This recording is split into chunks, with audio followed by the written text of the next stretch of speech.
বীরভূমে আক্রান্ত গরু ব্যবসায়ীদের পাশে বীরভূম জেলা উলামায়ে হিন্দ মুসলিম সংগঠন। গত 31 জুলাই বীরভূমে গরু ব্যবসায়ীরা গরু ক্রয় করে নিয়ে আসছিলেন। হঠাৎ পশ্চিম দুর্গাপুরে গরুর গাড়ি থামিয়ে বিজেপির নেতা ও কিছু দুষ্কৃতীরা গরু ব্যবসায়ীদের গাড়ি আটক করে। আটক করার পর গরু ক্রয়ের কাগজপত্র দেখতে চায়।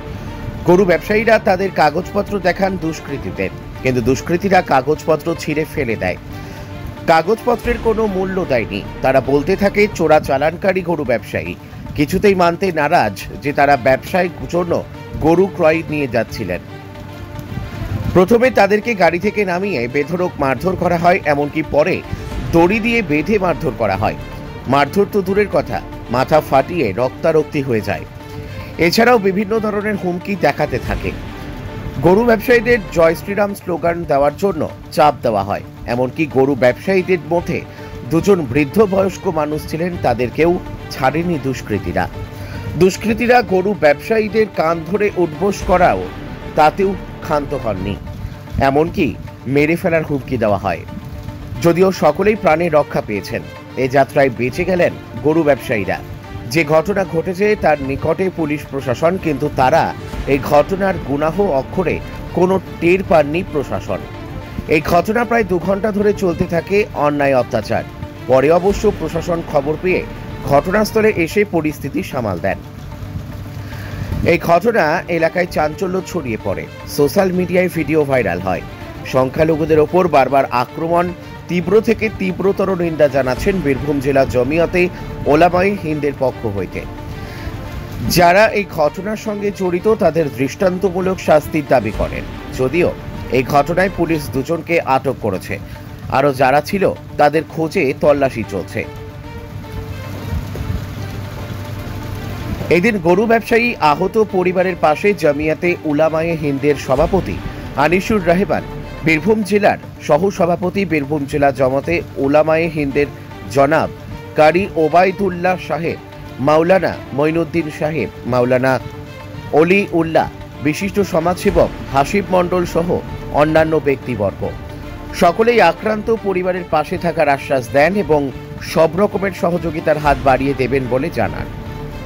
কাজী আমিরুল ইসলামের রিপোর্ট, এস নিউজ বাংলা। আপনার সঙ্গে কি ঘটনা ঘটেছিল? আপনার সঙ্গে কি ঘটনা ঘটেছিল? ওই ঘটনা তো বললাম, গরু কি হয়েছিল? গরু গাড়ি গরু আনছিলাম, আনতে আনতে রাস্তায় ওদিকে পয়সা চাঁদাও দিলাম। চাঁদা দেওয়ার পরে কিছু হলো না, কিছু রাস্তা চলে এলো। রাস্তা এসে পরে আমাদেরকে মোটর সাইকেল দিয়ে ধরলো। ধরে তারপরে বলছে এরকম বাংলাদেশ থেকে তোরা বাংলাদেশের লোক, গরুগুলো নিয়ে গেছিস, তোদের মাথা আছে, তোরা গরুগুলো নিয়ে। আপনাদের কাছে আই কার্ড ছিল? আপনাদের কাছে আই কার্ড ছিল? Card voter card, I card, Aadhaar card কিছু ছিল না? আছে তো? আমাদের গরু সব চালান ছিল। আচ্ছা, আমাদের সব গরু চালান ছিল, চালানো দেখাইছি, চালান দিচ্ছে আর সব ছিঁড়ে ফেল দিচ্ছে। বলছে এগুলো চালান লয়, চোরাই গরু নেই বলে বলছে গরুগুলো নামাইতে লাগলো। আর গরু নামায় আর বাড়ি আমার আরম্ভ করলো। গরু নামানো শেষ হয়ে গেল, আর লোকগুলোকে তখন গরুগুলো ডাকিয়ে দিল ঝোড় ভেগে। ডাকিয়ে দেওয়ার পরে কতগুলো গরু ছিল? 40-50 জন ছিল। গরু কতটা ছিল? গরু ছিল তোমার 14টা। 14টা গরু। গরুগুলো পাননি? গরু 2টো গরু পাওয়া যায় না। বাকিরা পেয়েছেন? হ্যাঁ, বাকি গরুগুলো পাওয়া যায়। আর কি নিয়েছে ওরা? কি লুটপাট করেছে? টাকা নিয়েছে। কত টাকা নিয়েছে? 60,000 টাকা নিয়েছে। হ্যাঁ, টাকাটা পাওয়া যায় নাই। আচ্ছা, তারপরে মারধর করে গলায় দড়ি দেওয়া, কানে ধরা, হাতে বাঁধা, বিভিন্ন রকম করলেন। তা লাস্টে আমাদেরকে মেরে গাড়ি খাটায় দিল। গাড়ি ওখানে পড়ে রইলেন, আমার জানিয়ে পালালাম। তারপরে থানায় যা আশ্রয় নিলাম, থানা পুলিশে গরুগুলা ব্যবস্থা নিল। কি চাইছেন এখন? আমরা চাইছি যে ওদের শাস্তি হোক। আমাদের যে কষ্টটা দিয়েছে ওরকম কষ্ট শাস্তি যেন ওদের হোক। আপনার নাম? আমার নাম সজ্জাহাল্লাল। বাড়ি ছোট চক। কি বলবেন, কি দেখলেন এসে? খুব বিভৎস, মর্মাহত, শোকাহত। আমরা যেভাবে আমরা শ্রদ্ধেয় আমাদের চাচাজির মুখ থেকে আমরা প্রত্যক্ষদর্শী, আপনিও নিজে শুনলেন যে বয়ান উনি দিলেন যে গণতন্ত্র প্রেমিক ভারতবর্ষে বা এই বাংলায়, এটা ভাবতে আমাদের অবাক লাগছে, দিবা স্বপ্ন মনে হচ্ছে। সেই জন্যে আপনাদের মাধ্যমে আমার প্রেসিডেন্ট জানালেন, আমিও আবার জানাচ্ছি আপনাদের মাধ্যমে, মাননীয় মুখ্যমন্ত্রীর কাছে দাবি, এই জিনিস চলতে পারে না, এই জিনিস বাংলায় চলতে দেওয়া যাবে না। কারণ বাংলা ভারতবর্ষকে পথ দেখায়। রবীন্দ্রনাথ ঠাকুর বাংলা, স্বামী বিবেকানন্দের বাংলা, নজরুলের বাংলা, প্রখ্যাত পীর বুজুর্গ আলেম আল্লাহর ওলিদের বাংলা। এই বাংলায় জাতি ধর্ম বর্ণ নির্বিশেষে সকলে শান্তি সম্প্রীতির সঙ্গে বসবাস যুগ যুগ ধরে করে আসছে।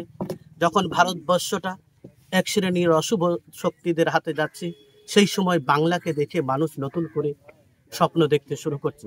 সেই বাংলায় এরকম একটা নক্কারজনক ঘটনা আমরা তীব্র নিন্দা করছি এবং দোষীদেরকে অবিলম্বে, যারা এখনো গ্রেপ্তার হতে বাকি আছে, তাদেরকে অবিলম্বে তাদেরকে অ্যারেস্ট করে আইনের আওতায় আনতে হবে এবং দৃষ্টান্তমূলক ভারতবর্ষে যে সংবিধানকে তারা হত্যা করেছে, কুলসিত করেছে, তাদেরকে অবিলম্বে দৃষ্টান্তমূলক শাস্তি দিয়ে তাদেরকে জেলের মধ্যে কারাবরণ করতে হবে। এটাই আমরা দাবি রাখছি। কি বার্তা দেবেন মানুষের উদ্দেশ্যে? এই যে পরিস্থিতি চলছে এখন আমরা এর উদ্দেশ্যে বার্তা দেবো না, কখনো আমরা এটাকে উত্তপ্ত পরিবেশে যেতে দেবো না। আইন পরিকাঠামো খুব মজবুত জায়গায় দাঁড়িয়েছে। ভারতবর্ষের আদালত, আইন সেটা মজবুত জায়গায় সংবিধান দাঁড়িয়ে রয়েছে এবং বাংলার মাননীয় মুখ্যমন্ত্রী তিনি কড়া হাতে দমন করছেন। তিনি সকলের মুখ্যমন্ত্রী, সেজন্য আমাদের তাদের উপরে পূর্ণ আস্থা রয়েছে যে আশা করি এই বাংলায় এটা চলতে দেওয়া যাবে না। যে বদনাম বাংলা কুলসিত হলো, আশা করি এটা এখানে ইতি করবে। আপনার নাম ও পরিচয়? আমার নাম কারি ওবায়দুল্লাহ, বীরভূম জেলা জমিয়ত উলামা হিন্দের ভাইস প্রেসিডেন্ট, সহসভাপতি, ইলামবাজার ব্লক জমিয়ত উলামা হিন্দের সাধারণ সম্পাদক। ব্যবসায়ীদের উপর যে আক্রমণ হয়েছে, আপনারা এখানে এসেছেন, কি দেখলেন, কি বলবেন? আমরা আজকে এখানে তাদের পাশে এসেছি, সমবেদনা জানাচ্ছি। সেই সাথে যে ঘটনা, অপ্রীতিকর ঘটনা ঘটেছে, যেটা বাংলা আমাদের সম্প্রীতির পীঠস্থান, সেখানে এটা হবে, এটা আমরা মুসলিম কমিউনিটি এবং সংখ্যালঘু সংখ্যাগুরু কেউ ভাবতে পারিনি যে বাংলার মাটিতে এইরকম অপ্রীতিকর ঘটনা ঘটবে। যেটা ঘটেছে নিন্দনীয়, ভয়ঙ্কর। আমরা মাননীয় মুখ্যমন্ত্রীর কাছে এটা চাইব যে আগামীতে যেন এ ধরনের অপ্রীতিকর ঘটনা যাতে না ঘটে। তিনি মুখ্যমন্ত্রী, তেমনই তিনি স্বরাষ্ট্রমন্ত্রী, সেই হিসাবে সমস্ত দপ্তর তার হাতে রয়েছে। আমরা আপনাদের মাধ্যম দিয়ে মাননীয় মুখ্যমন্ত্রীর কাছে এ বার্তা পৌঁছে দিতে যাচ্ছি, এই যে সংখ্যালঘুদের উপর যে নিপীড়ন শুরু হলো, এখনো তো আমরা অনেক ট্রেনেও দেখছি, আবার এই যে আমার সংখ্যালঘু গরিব ভাই যারা সংখ্যাগুরু, তাদের কাছ থেকে গরুগুলো কিনে, কেউ চাষের জন্য, চাষাবাদের জন্য এগুলো কিনে মানুষের কাছে পরিষেবা দিচ্ছে, তাদের কাছ থেকে তো হিন্দুরাও কিনে, তাদের কাছ থেকে তো মুসলিমরাও কিনে। তথাপি তারা বিজেপির কিছু, RSS এর কিছু যুবক যারা দুষ্কৃতী শ্রেণীর মানুষ, তারা এই ঘটনাটা ঘটালো। এটা বাংলাকে লজ্জিত করলো, বাংলা কলঙ্কিত হলো। সেই জন্য আমরা আপনাদের মাধ্যম দিয়ে বলতে চাই যাতে বাংলাতে এ ধরনের ঘটনা যাতে আর না ঘটে, কোনো কেউ যেন এরকম দুঃসাহস তাদের না হয়, এইরকম দৃষ্টান্তমূলক শাস্তি আমরা পেতে চাচ্ছি, যে আমরা দেওয়ার জন্য অনুরোধ জানাচ্ছি যাতে তাদের এমন শাস্তি দেওয়া হোক যে শাস্তির বলে একজনও কেউই এ ধরনের অপ্রীতিকর ঘটনা ঘটানোর সাহস দেখান। এটা আমরা বলতে চাচ্ছি। বাংলা নজরুলের বাংলা, রাজা রামমোহন রায়ের বাংলা, রবি ট্যাগরের বাংলা, ঈশ্বরচন্দ্র বিদ্যাসাগরের বাংলা, সম্প্রীতির বাংলা। আমরা চাইব যেভাবে হিন্দু, মুসলিম, শিখ, ইসাই কাঁধে কাঁধ মিলিয়ে আমরা একে অপরের সাথে বসবাস করছিলাম, সেই পূর্বের স্মৃতি আমরা ফিরে পেতে চাই, যাতে আগামীতে এ ধরনের অপ্রীতিকর ঘটনা না ঘটে। সেটাই আপনাদের মাধ্যম দিয়ে আমরা মাননীয় মুখ্যমন্ত্রীর কাছে এ বার্তা পৌঁছে দিতে চাচ্ছি। আপনার নাম ও পরিচয়? আমার নাম আনিসুর রহমান, সভাপতি, বীরভূম জেলা জমিয়ত উলামা হিন্দ।